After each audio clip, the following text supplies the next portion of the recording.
About 2 years ago, I rented a room in a 3-bedroom house. The walls were very thin. My bedroom had one window, which led into the living room, none with outside access. This window will be important later on. There was 3 bedrooms, one for me, one for the master tenant, and one spare, which at the time was rented out by a pretty friendly guy. Well, friendly guy had issues with his work visa and had to move back to Canada last minute, leaving us about 2 weeks to find another roommate. Our quickest and easiest option was CRAIGSLIST. Due to my work schedule, I had no part in the selection process, but I was content when the new roommate moved in a bit later. Something was off about this guy, but he seemed friendly enough. He was a very tall, large man and was very quiet. Not somebody who I wanted to go out of my way to hang out with, but was still okay to be around. 2 weeks after he moved in, the master tenant left for Hawaii, leaving me and the new tenant alone. For the first few days, things were normal. However, that all changed one night. I was woken up at about 8 a.m. to a frantic knocking on my door. The new roommate, we'll call him Kyle, was standing there when I opened up, looking frazzled. He looks me dead in the eye and asks, "So do you want to tell me what was going on last night?" To which I was shocked and confused. Last night I had come home from work at about 9 p.m. and immediately showered and went to bed. I explained this to him, and he says that he heard me screaming, that he saw me through the window, arguing with our landlord, who I had never met in person at this point. He claimed that he heard people coming in and out of our house. I tell him no way. None of that ever happened. After staring at me for a bit longer, he leaves. The next morning I wake up to the same thing. This time he says he saw me arguing with my boyfriend. I was single at the time. He said that he saw me talking with the master tenant, who, as I mentioned before, was in Hawaii. He also asked me for the badge number of the officer I was talking to. Apparently he saw a bunch of police as well. This time I get angry, and I more or less tell him to cut this shit out. I'm not doing anything, and I have no idea what you're talking about. He got this weird look on his face and said, "I think I had a seizure in my sleep. Next time that happens, call the ambulance." After that, he left. But about an hour later, he begins knocking at my door again. When I open up, Kyle repeats the same exact story, verbatim. I tell him to leave me alone, and then I left for work. My workday went about as expected. I'm a bit reluctant to return home, but I was too tired to crash at somebody else's place. Big mistake. At about 1 a.m., I wake up to doors slamming. Kyle is pacing back and forth between his bedroom and the living room, then to the front door, walking in and out of each room, turning the lights on and off, mumbling angrily to himself. I can see his shadow pacing back and forth through the frosted window in my room.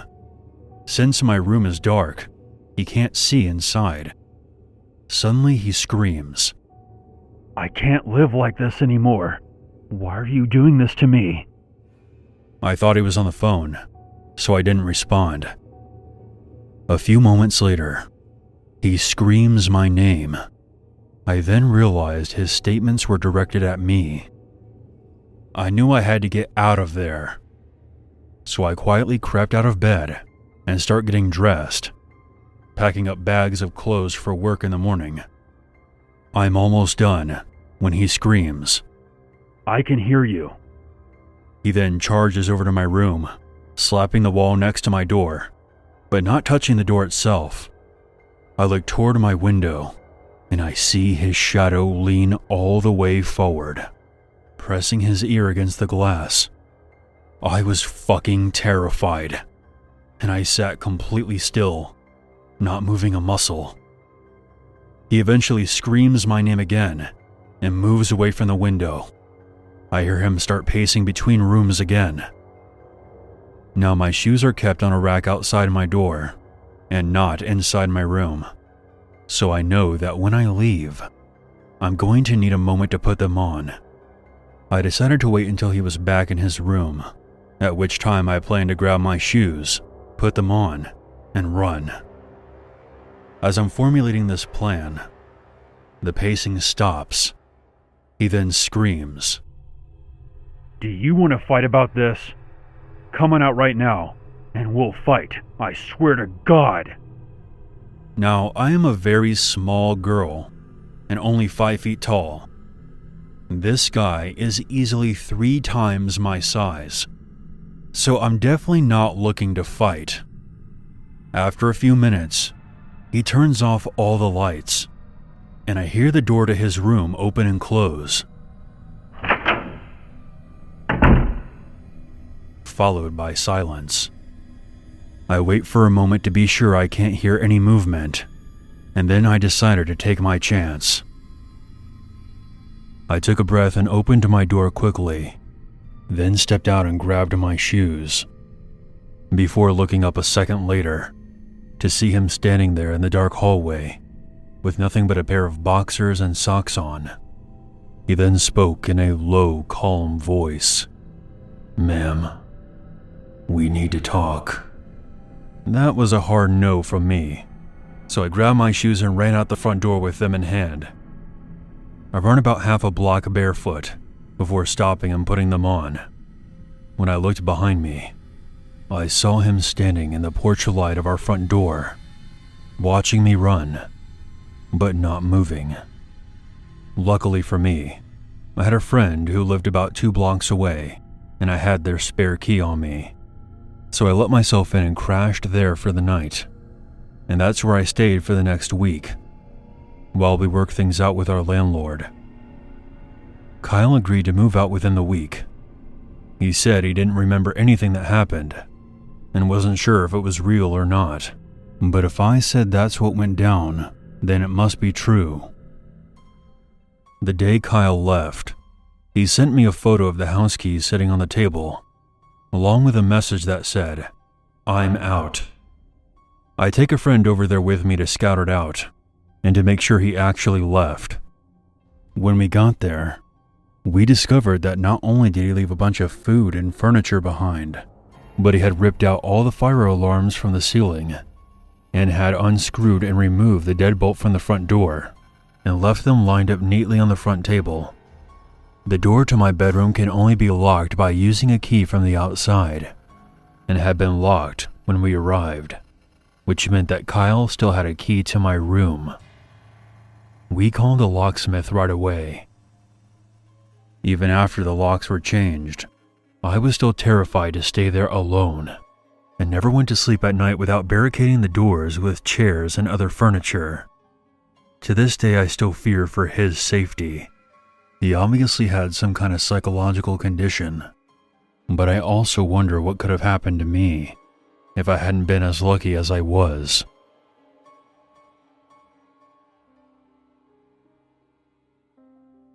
A few weeks ago, I had to fly out to a small town I had never been to in order to look for a place to live. I'm moving there in the fall to start grad school. My boyfriend flew with me. Before the trip, I researched all sorts of apartments on CRAIGSLIST and set up a bunch of appointments.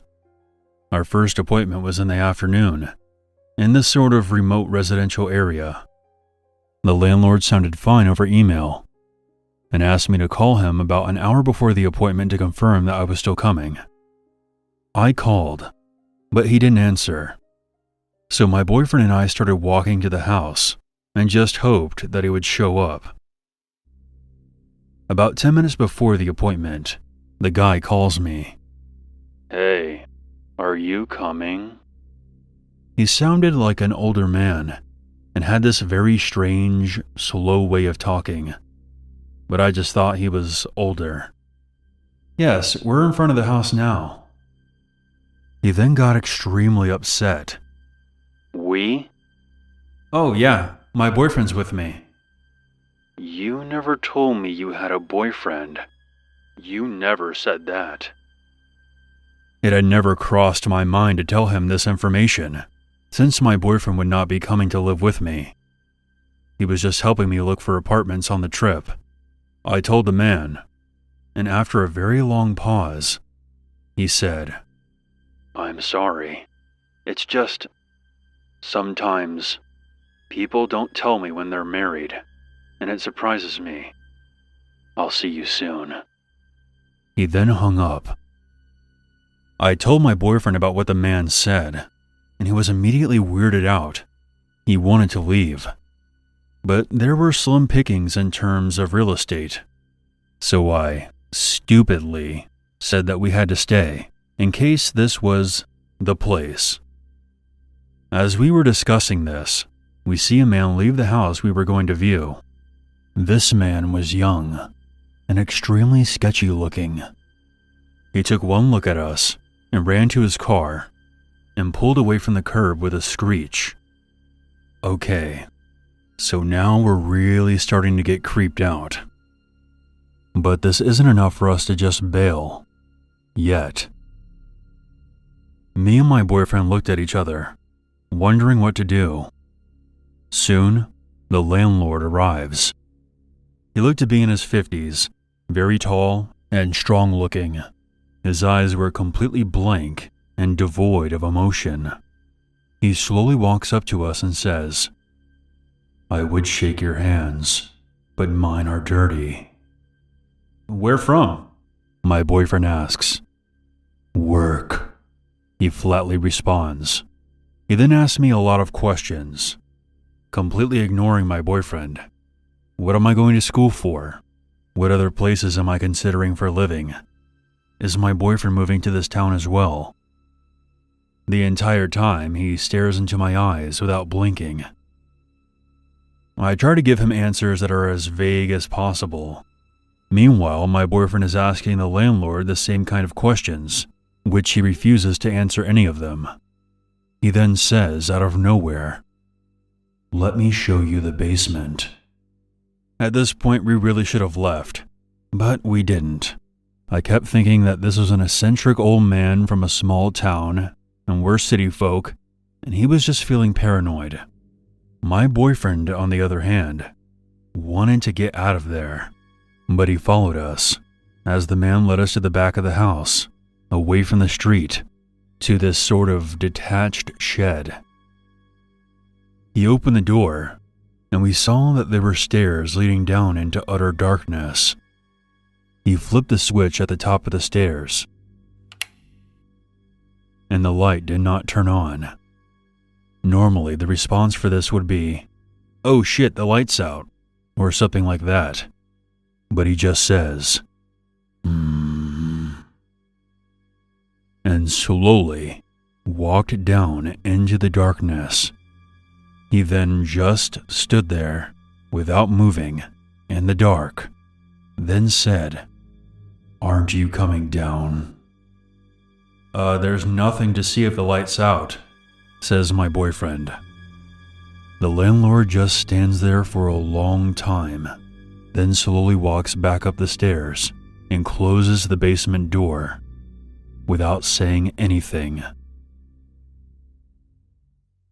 He took us into the house. Weird and increasingly creepy things ensued.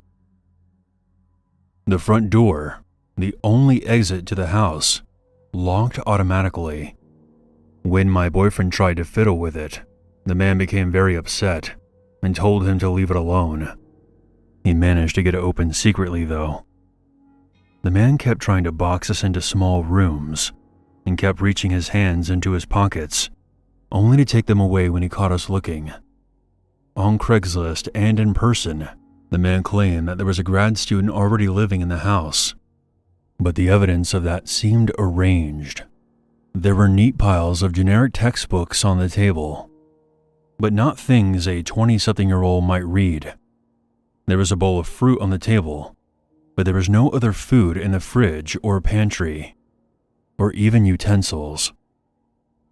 There were maybe 3 t-shirts in the closet, and the landlord couldn't say what school he went to or how long he had been renting the house. Finally, the man had showed us every single room except for one. He claimed that the one he refused to open for us was just the attic, and we didn't need to see anything up there. He gave us several reasons when we inquired. It was unfinished. There was furniture up there. It would smell bad. The last one I believed, because when I stood near the door, it smelled terrible. After a while, we made our excuses and got out of there. The man walked us out, then got into his car, but when he thought we had turned the corner, he exited his car and slowly sauntered back into the house. My boyfriend, fixated on the idea that there was something off about this guy, Googled him that night. We found out 3 things. That he was a pillar of the community, known by a lot of the townspeople. There is no evidence of him owning or managing real estate, as he claimed on CRAIGSLIST, and that he had listed his home address as the very house we had been touring. So that was definitely the creepiest thing that's ever happened to me.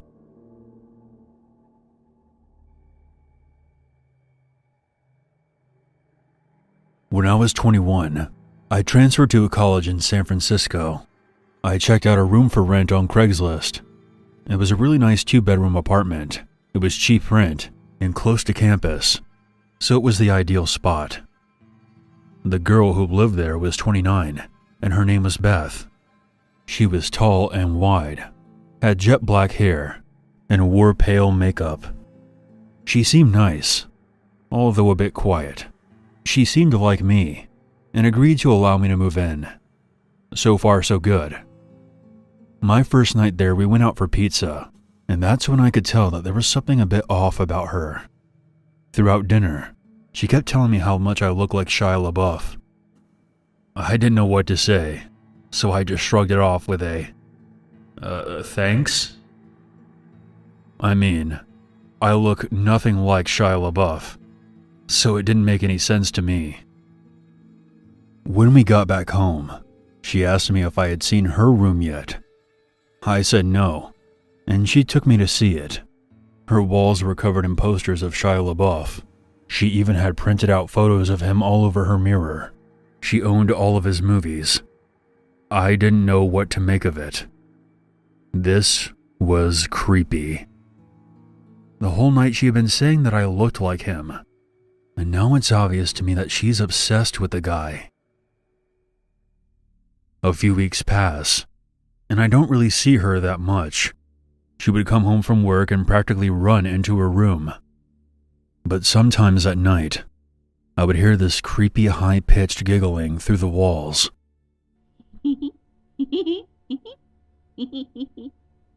I wondered what the hell she could possibly be doing in there. Occasionally she would come out and talk to me for about 2 minutes, and would always be slurring her words, so I suspected she was drinking a lot. Sometimes she wouldn't say anything. She would just stand in the hallway, watching me.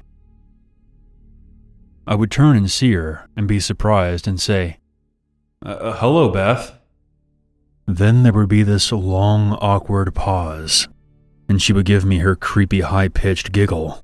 It was uncomfortable being around her. She gave me the chills. One night I woke up at around 2 a.m. because I heard what sounded like the front door being unlocked. I came out of my bedroom. All the lights were off, but I could see Beth standing by the front door. She had her face against it, and she was turning the lock back and forth, over and over again. Every time she turned the bolt, she mumbled my name. Max Baker. Max Baker. Max Baker. Seeing her standing in the dark, mumbling my name, really freaked me out. And it doesn't help that she kind of looks like a bigger version of the girl from The Ring. I just quietly went back into my room and tried to get some sleep. One night I was watching Gladiator, and she stumbles out of her room and turns on the living room light, forcing me to pause the movie. She then asked me if I wanted to hear about her ex-boyfriend. It was an uneasy segue into the topic, but I just said, sure, and then awkwardly sat back and listened to her. 10 minutes into her story, she was very worked up. She was screaming at the top of her lungs about her breakup, and she wasn't listening to me when I asked her to lower her volume. I was worried that one of the neighbors was going to call the police. While she was screaming, she said something that really freaked me out. She was in such a fit and blurted out, "I'll slit his throat." That was a big game changer. I had no idea what this woman was capable of. She was practically a stranger, and everything I had seen was becoming disturbing. After a few more minutes, she told me, "Thanks for listening." I got out of there pretty fast and went to my room to go to sleep. I had a pretty unsettling feeling about being in the same apartment as her, and what's worse, there was no lock on my bedroom door. I pushed the edge of the dresser in front of it to act as a barricade. I woke up in the middle of the night to the sound of my dresser scraping against the floor. Beth was pushing the door open. I turned on my light, shouting at her to stop. I could see her through the opening. She was drunk and had this insane look in her eyes. I pushed the door closed and yelled at her to go to bed. I could hear her walk back to her room, but I couldn't fall back to sleep. The next morning, when I went out into the hallway, my heart dropped. I saw one of her steak knives on the floor by my door. I got goosebumps all over my arms. All I could think about was her saying what she would do to her ex-boyfriend's throat. I confronted her about it, and she said that she didn't remember trying to push my door open and didn't even remember the conversation we had about her ex. By this point, I had enough. My lease was month to month, so I found a new spot and moved out. About a month after I left, she contacted me. I was at the movies and my phone was off. When I got out, I turned on my phone, and I was shocked to see that she had sent me over 40 messages over the course of the past 2 hours. They were all just insane texts that ranged from everything between, "Hi, how are you?" to, "I fucking hate you." It was just insane. I didn't respond, and I never heard from her again.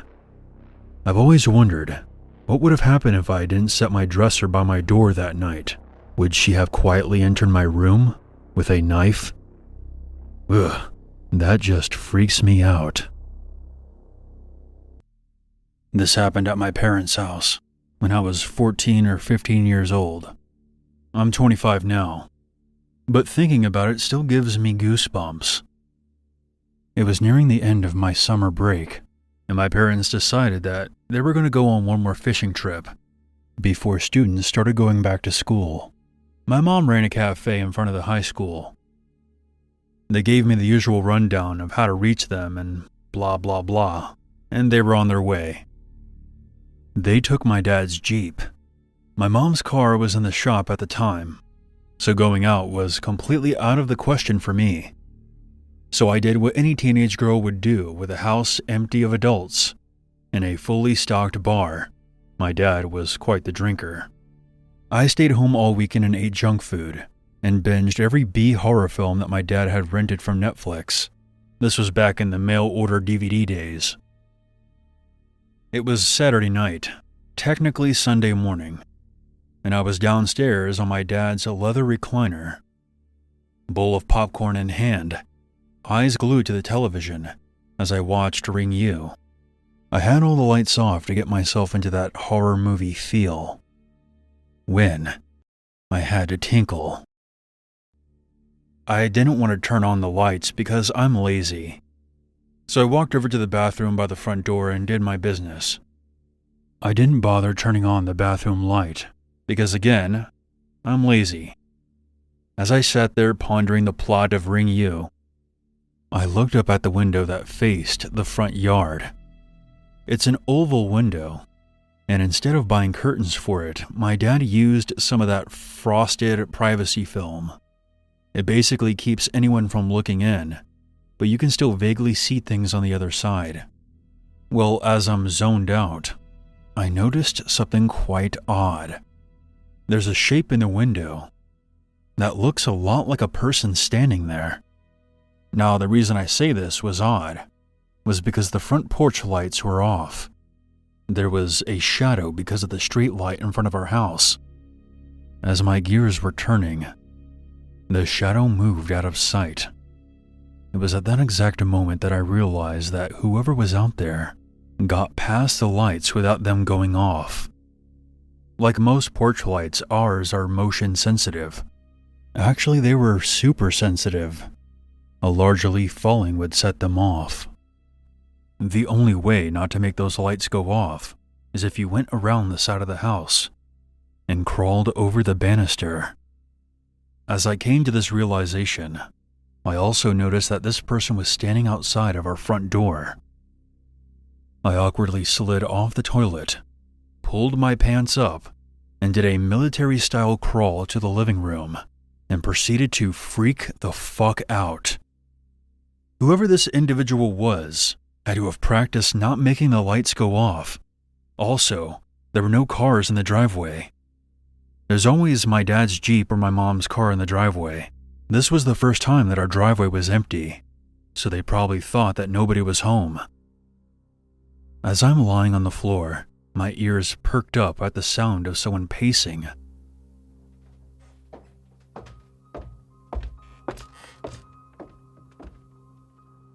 Now I'm scared that they're going to break in and see this small girl all alone in the house. So I crawled my way to the kitchen. I grabbed a phone, and as I did that, the footsteps outside stop. As if someone left the porch. I turned to look at the front door and realized that the lights haven't turned on. So that means the person jumped off the side. I looked toward the back door. My eyes then fell upon a window with its blinds raised. You see, we keep these blinds up by the kitchen because of our 2 cats. Those little shits will destroy the blinds if they can't see outside. So I ran over to the window, closed the blinds, and sat on the floor. I have no idea if the person saw me, but if they knew that much about the porch lights, they would know that those blinds are always raised. There's still a glow from the TV, so I didn't see anyone when I ran over, but now I'm twice as horrified. I sat there for a bit, straining to hear any movement outside, but I wasn't hearing anything until I heard the porch door shaking. My dad put a hook on the porch door so that we could let out the cats without them running away, but most of the time my mom forgets to hook it closed. The reason that I heard the door shake was because my dad must have locked it last time he was out there. I was in full panic mode now. 3 things. 1. This person knows how to maneuver past the porch lights. 2. They knew about the uncovered window that I hopefully covered in time. And 3. They knew about the porch door being unlocked 99.9% of the time. Now, while I should have called the police at this time like a smart person, I actually called my dad. As the phone is ringing, I'm making sure the back door, the garage door, and the front door are all locked. It took a while, but my dad answers the phone half pissed and half worried. I tell him not to freak out, but that I'm freaking out. I told him what was going on, Why aren't you calling the police? What the fuck? And at this point, I'm in my parents' room, and I flick on all the lights. I was hoping that with my parents' bedroom light on, it would give off the image that an adult was present in the home.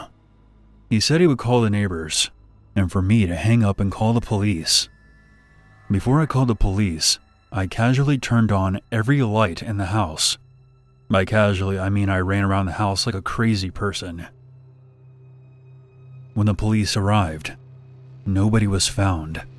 In fact, I was afraid to open the door to the cop that knocked. I demanded that he show me some form of identification. He showed me his badge, and I called the police station to confirm his identity. The neighbors let my parents know that I was safe, and they didn't find whoever was walking around the house. My parents drove home right after, and my neighbors stayed with me until they arrived. For the following week, I was horrified to be home alone. I refused to open the blinds for the cats or to use the downstairs bathroom. Not to mention we have woods as our backyard, so I was terrified that whoever it was skulking around the woods. The scariest part was that at the end of the following week, a woman's house was broken into and she was assaulted. Her husband was out of town on a business trip, and the perp broke into her house through the back door. Just knowing that if I was asleep, or if they realized a teenage girl was home alone, I would have had a completely different experience.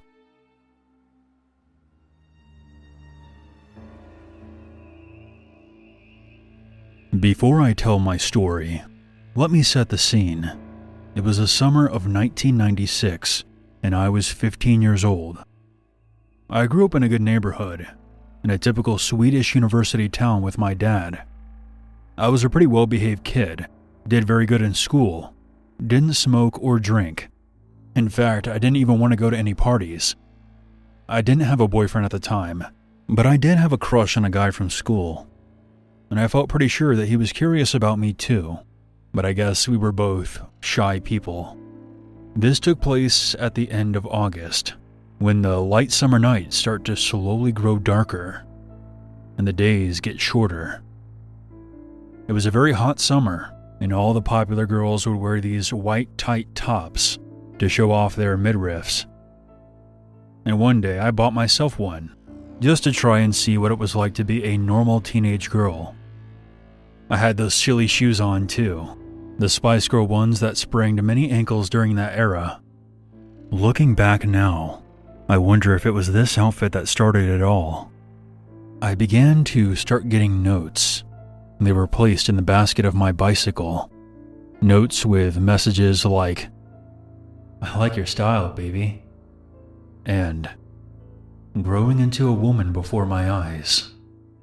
I didn't tell anyone. I strongly suspected the idiot gang at my school. 2 of them lived close to me, and I thought that they were teasing me for changing my style. Teenage logic. We've all been there, right? To show them that I didn't care, I wore my new style all the time. One morning I noticed that someone had stepped on the flowers in the flower beds under several of our windows. I told my dad about it. He was worried that somebody was checking the place out, planning to break in, and asked me to turn on the alarm whenever I was alone. Things had gone missing before, insignificant things, but still, you never know. My dad owned a rather successful business, and to celebrate the 10-year mark, he wanted to treat his employees to a weekend getaway, and had booked a place up north. I was used to being home alone. Sometimes his work demanded that he travel for a week or so, and it wasn't a problem. Again, I was a pretty good kid. Anyway, a few houses down the street lived a couple that we knew, and they usually checked in on me if I was alone for a few days. They had no kids of their own, and often helped out with everyone else's. It was on the Saturday that it happened. I arrived home very late, on my bicycle, after having watched Cutthroat Island at a friend's place. I walked in the front door and noticed a draft. Had I forgotten to close the window before I left? I then noticed that the alarm was turned off. Had I forgotten about that too? I walked through the house, into the living room, when suddenly, Mr. W, the man from down the street, stood in front of me. "Hi there, kiddo. Did I scare you? I just came to check in on you." I found this strange, since it was well past 1 a.m. He smelled of alcohol. "I'm fine, Mr. W. I'll be going off to bed now." Despite it being a hot summer night, I felt a chill crawl down my back. Something inside of me told me that this was an extremely dangerous situation. Something about him was off. It was as if he was wearing a mask, as if somebody else was behind those eyes. Not the friendly Mr. W that I had known my entire life. "Wine?" he said, and nodded in the direction of a bottle. I shook my head no. I don't drink. My dad, you know?" I tried to sound normal, but my voice didn't feel like my own. "Oh, you're almost a grown woman now. You can do as you wish," he continued, pouring wine into an unwashed glass. "I've been watching you. You've really grown." He kept telling me how beautiful I had become, and how he noticed my new clothes, that surely I knew that was an open invitation to men. "I'm a nice person, don't you think? I'll be good to you. You can trust me. I'll be real gentle." I start to back toward the front door, but he stops me by grabbing a hold of my upper arm and pulling me towards him. "Hey, you don't be like that. Nobody likes a tease." When I try to break free, he laughs and goes, "You want to play, huh? I can play." He then begins to shake me. I feel how much stronger he is than I, and I realize I have to make him let go long enough for me to run. At this point, it was as if I was somebody else, and I began saying and doing things that I wasn't even aware of until afterward. Yeah, I like to play," I heard myself say. He smiles and begins to caress my hair. We made our way to my dad's bedroom, and I tried to pretend to be into it. The moment he tossed me down, I said, Go lock the front door and turn on the alarm." I tried to look eager and not scared out of my mind.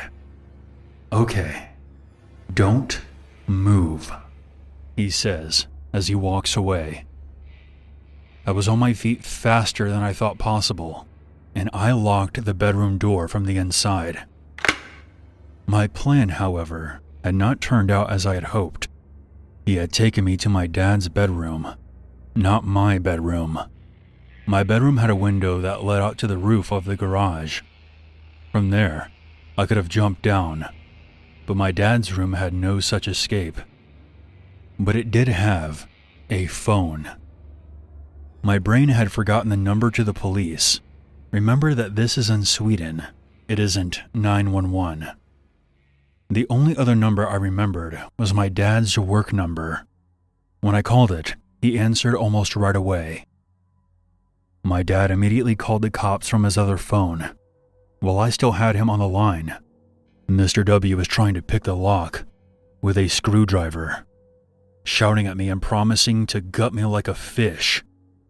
My dad also called another neighbor, Mr. K, who used to be in the military and would often brag about how he would treat any burglar to a trip to the emergency room if he ever got the chance. Mr. K arrived before the police, and he didn't break his promise. But the sound of fighting outside the room was terrible, and I had no idea who was on the winning side. Mr. K was older but very fit, but what if Mr. W had a weapon? I don't think I even breathed until I heard Mr. K say, "Hey kid, are you okay?"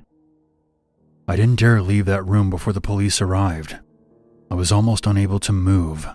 It was as if my mind had escaped my body. A man who I had known since childhood had suddenly started to stalk me and planned to use the fact that my dad was out of town to do God knows what to me. I trusted him, and I had been so wrong. I still have trust issues to this day. I spoke to Mr. W's wife once, long after this incident. She filed for divorce and told me that the reason that she refused to have children with him was that deep down, she knew they would not have been safe in their home. Mr. W has since passed away, and to be honest, I'm glad.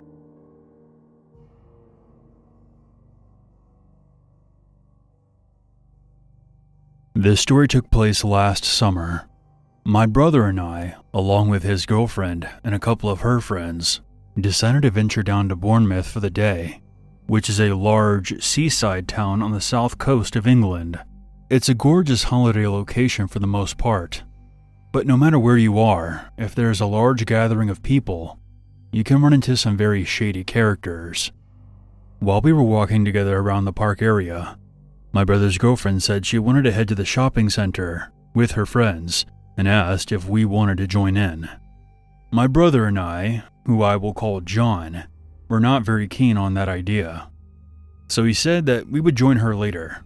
After parting ways, John and I kind of got sick of being around a bunch of people and wanted to go burn one before meeting back up with his girlfriend, so we headed to a nearby forest to have some privacy. Once we got there, I suddenly felt very anxious. We went from a crowded street to a quiet, isolated forest, and I felt that we were being watched. Those shady characters I mentioned before might be out here as well. In fact, they might even live out here. I stupidly ignored my gut feeling as John and I searched for a good spot to light one up. Once we picked out a spot and did our thing, I didn't really enjoy it, as I couldn't completely shake off that uneasy feeling from earlier. And what's worse, it only intensified once we were done. Suddenly I saw something out of the corner of my eye. There was a figure moving among the trees, approaching our direction. John saw it too. As he got closer, we both could see that it was a very tall, malnourished man who looked to be in his mid-40s, with long greasy hair and missing teeth. We could tell right away that he was a tweaker. He shouted over to us, "Have you boys seen bugs around here?"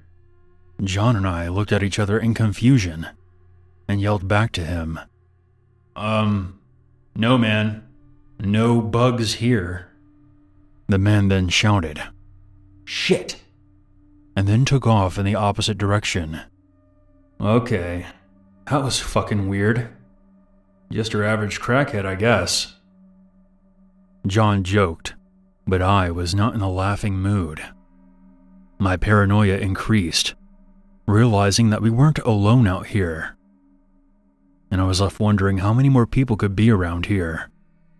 That suspicion was confirmed when not even a minute later, we saw an older man pull up next to us on a bicycle. We could both tell he was another tweaker. He muttered out his words the best he could through his last few remaining teeth. "Are you guys here for the big thing?" John quickly responded, "No." This time, he had a composure in his voice. I could sense right away that my brother was feeling the same levels of tension I was. The man on the bike shrugged and began to ride away. But he suddenly stopped, put his foot on the ground, then turned around and stared intensely at us, like we were not meant to be there. While all this was happening, I heard the sounds of twigs breaking in all directions. I looked over to see more tweakers emerging from the forest, wearing ripped clothing, bloodshot eyes, stumbling toward us like a horde of zombies. I didn't have to say anything to John. We quickly booked it in the direction we came from. My heart was racing, and my adrenaline was going wild. After what felt like 10 minutes, I was completely spent. We were able to see the entrance back into the park area, but it didn't make me feel any better. as I kept hearing the sounds of footsteps behind us. John then turned around and said, "Ah, shit, I dropped my joint." He walked a few steps behind me and knelt down, moving the leaves around, looking like an insane person. "Hey, just leave it. We need to get out of here before they catch up with us. Just give me a second, man. Relax." I looked up, and pure terror overcame me as I saw figures emerging from the tree line in the distance. I swear I could hear them angrily moaning as they staggered toward us.